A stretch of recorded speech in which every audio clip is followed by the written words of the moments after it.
بسم اللہ الرحمن الرحیم۔ پروگرام کے دروس کو سننے کے لیے ہمارے یوٹیوب چینل الاحسان میڈیا سینٹر کو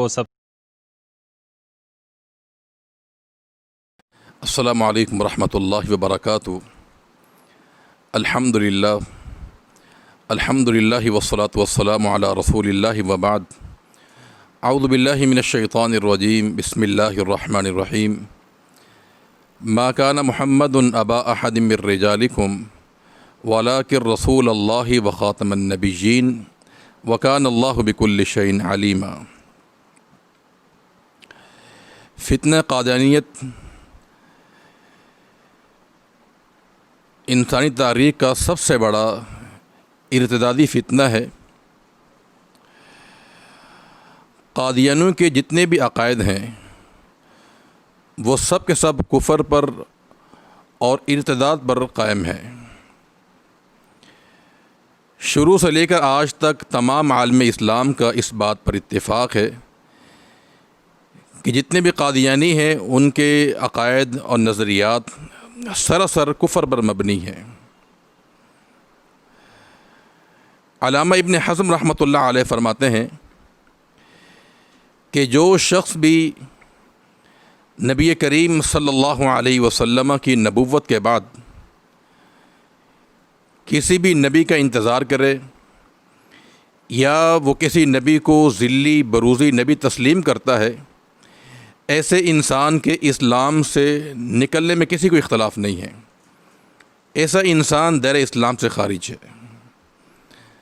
تو لہذا قادیانی ان کے جتنے بھی نظریات ہیں سب کے سب کفر پر مبنی ہیں، لیکن اس کے باوجود بھی قادیانی سادہ لوگ مسلمانوں کو یہ باور کراتے ہیں کہ ہم کلمہ بھی پڑھتے ہیں، ہم نمازیں بھی پڑھتے ہیں، ہماری مساجد بھی ہیں، ہم بیت اللہ کو اپنا قبلہ تسلیم کرتے ہیں، تو اس کے باوجود ہمیں کافر کیوں کہا جاتا ہے؟ اور جو سادہ مسلمان ہوتے ہیں وہ یہ باتیں سن کر وہ یہ سمجھتے کہ شاید قادیانی مسلمان ہیں، کافر نہیں ہیں۔ تو یاد رکھیں، مرزا قادیانی نے وہی دعویٰ کیا ہے نبوت کا جو مسیلمہ کذاب نے دعویٰ کیا تھا۔ حالانکہ مسیلمہ کذاب اور اس کے پیروکار کلمہ بھی پڑھتے تھے، نمازیں بھی ادا کرتے تھے، اور قبر کے بارے میں، حشر کے بارے میں ان کے وہی عقائد تھے جو مسلمانوں کے عقائد تھے، بلکہ وہ نبی کریم صلی اللہ علیہ وسلم کو اللہ کا رسول مانتے تھے، کلمہ بھی پڑھا کرتے تھے۔ ان کے ہاں اذان اور اقامت میں باقاعدہ نبی کریم صلی اللہ علیہ وسلم کی شہادت کا اقرار کیا جاتا تھا، لیکن اس کے باوجود صحابہ کرام نے مسیلمہ کذاب اور اس کے پیروکاروں کے خلاف اعلان جنگ کر کے 27,000 مرتدین کو جہنم واصل کیا تھا۔ اور مرزا قادیانی کے جتنے بھی نظریات ہیں اگر آپ مطالعہ کریں سب کے سب کفر پر مبنی ہیں۔ مرزا کا یہ عقیدہ ہے کہ میں تمام انبیاء سے افضل ہوں، حتیٰ کہ اس نے نبی کریم صلی اللہ علیہ وسلم سے بھی اپنے آپ کو افضل قرار دیا ہے۔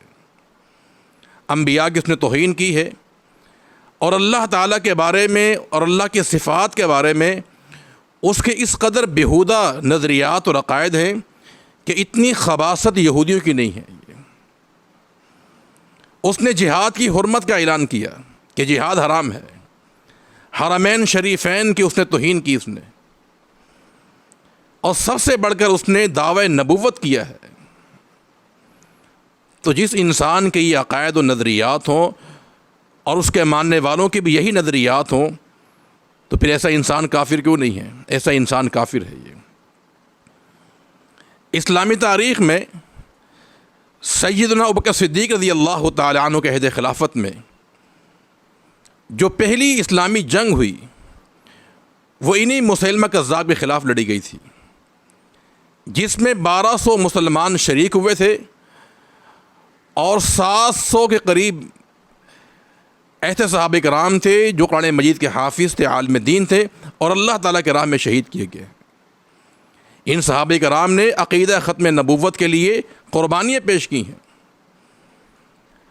اگر مسیلمہ کذاب مسلمان ہوتا تو کبھی صحابہ کرام اس کے خلاف اعلان جہاد نہ کرتے۔ سیدنا حبیب بن زید بن ثابت رضی اللہ تعالیٰ عنہ، انہیں اللہ کے پیغمبر نے بھیجا تھا مسیلمہ کذاب کے بعد اسلام کی دعوت دینے کے لیے۔ مسیلمہ کذاب نے اس صحابی کے ایک عضو کاٹ دیا تھا اور انہیں شہید کر دیا گیا تھا۔ تو صحابہ کرام نے عقیدہ تحفظ ختم نبوت کے لیے اپنی قربانیاں پیش کی ہیں اور مسیلمہ کذاب کے خلاف جہاد کیا ہے، انہیں جہنم واصل کیا ہے۔ تو جو نظریات عقائد اس دور میں مسیلمہ کذاب کے تھے، جس کی بنیاد پہ اسے کافر قرار دیا گیا، آج وہی نظریات وہی عقیدے جو ہے مرزا قادیانی کے ہیں، ان کے ماننے والوں کے ہیں۔ جیسے وہ کافر ہیں ایسے قادیانی بھی کافر ہیں۔ اور پاکستان کی جن کے پاس قیادت ہے، حکمران کی ذمہ داری بنتی ہے کہ جو لوگ پاکستان کی فضا کے اندر اس قسم کی انارکی پھیلا رہے ہیں اور نبی کریم صلی اللہ علیہ وسلم کا جو ختم نبوت کا عقیدہ ہے اس میں نقب لگا رہے ہیں، یہ قیادت کی ذمہ داری بنتی ہے کہ ان کا سد باب کیا جائے اور بجائے قادیانیوں کو غیر مسلم اقلیت قرار دینے کے انہیں کافر اور مرتد قرار دیا جائے۔ یہ قانون بننا چاہیے، چونکہ اللہ کے نبی کا فرمان ہے کہ من بدل دینہ فاقتلوہ، جو انسان دین چھوڑ دے، قادیانی بن جائے، اس کا اسلام سے کوئی تعلق نہیں ہے۔ لہذا انہیں کافر کہا جائے، مرتد کہا جائے، نہ کہ غیر مسلم اقلیت قرار دیا جائے۔ جب سے انہیں غیر مسلم اقلیت قرار دیا گیا ہے تب سے لے کے آج تک یہ سازشیں کر رہے ہیں اور آئے دن نبی کریم صلی اللہ علیہ وسلم کا جو ختم نبوت کا جو عقیدہ ہے مسلمانوں کے جذبات کو مجروح کرتے ہیں، جس کے نتیجے کے اندر پاکستان کی جو فضا ہے پرامن، اسے خراب کیا جا رہا ہے۔ یہ تو لہذا قیادت کی ذمہ داری بنتی ہے کہ اس قسم کے فتنوں کا سد باب کیا جائے اور نبی کریم صلی اللہ علیہ وسلم سے محبت کا ثبوت دیا جائے۔ آپ کا فرمان ہے کہ انا خاتم النبیین لا نبی بعدی، کہ میں آخری نبی ہوں، میرے بعد کوئی نبی نہیں آنے والا۔ ہم اس حدیث کو جانتے بھی ہیں، مانتے بھی ہیں۔ اور جو شخص بھی عقیدہ ختم نبوت میں نقب لگانے کی کوشش کرے گا، ہم دل اور جان سے اس کا رد بھی کریں گے اور دل اور جان سے ہم قربانی دینے کو تیار ہیں۔ اللہ تعالیٰ ہمیں پیارے پیغمبر صلی اللہ علیہ وسلم کا جو ختم نبوت ہے اس پر ایمان رکھنے کی توفیق عطا فرما دے، اور جو لوگ بھی پاکستان کی فضا کے اندر اس قسم کا تعصب اور انارکی پھیلا رہے ہیں، اللہ تعالیٰ ہمیں ان تمام فتنوں سے بچنے کی توفیق عطا فرما دے۔ اللہ تعالیٰ ہمیں عقیدہ ختم نبوت کا محافظ اور چوکیدار بنا دے۔ وہ آخر دعوانا الحمدللہ رب العالمین۔